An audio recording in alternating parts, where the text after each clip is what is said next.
जो प्राणी जैसा कर्म करे वह कर्म के अनुसार परमात्मा वह को फल दे, ऐसा जरूरी नहीं है।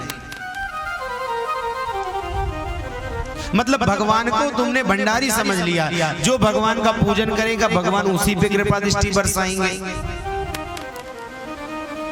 अब यहाँ पर भगवान एक सुंदर उपदेश पुनः देना चाह रहे हैं। मान लीजिए हमने कोई कार्यक्रम आयोजित किया और भंडारी की व्यवस्था की, जिसको आप लोग हलवाई कहते हैं, हम लोग भंडारी करी।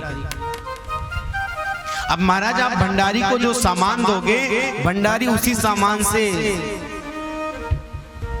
अन्न तैयार करके आपको देगा। और आपको बनवानी मटर पनीर की सब्जी और आप दे दो कटहल, तो कहां से बना के देगा?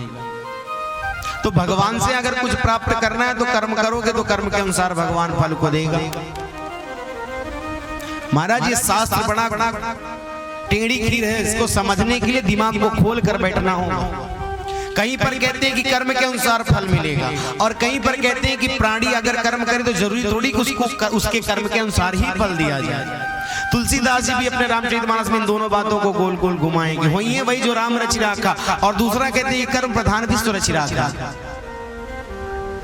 दूसरे दिन भी ये बात, ऐसा कोई प्रसंग आया तो आपको एक उदाहरण दिया था कि ऐसा आयोजन हुआ है, अब आप तैयार होइए आने के लिए, यहाँ पहुंच जाइए, इसका मतलब हुई है वही जो राम रच रखा। और वहां से निकलिए ना पहुंच पाई तो समझिए कि कर्म हमने किया लेकिन प्रभु की इच्छा नहीं थी तो हम नहीं पहुंच पाए, कहीं और चले जाए।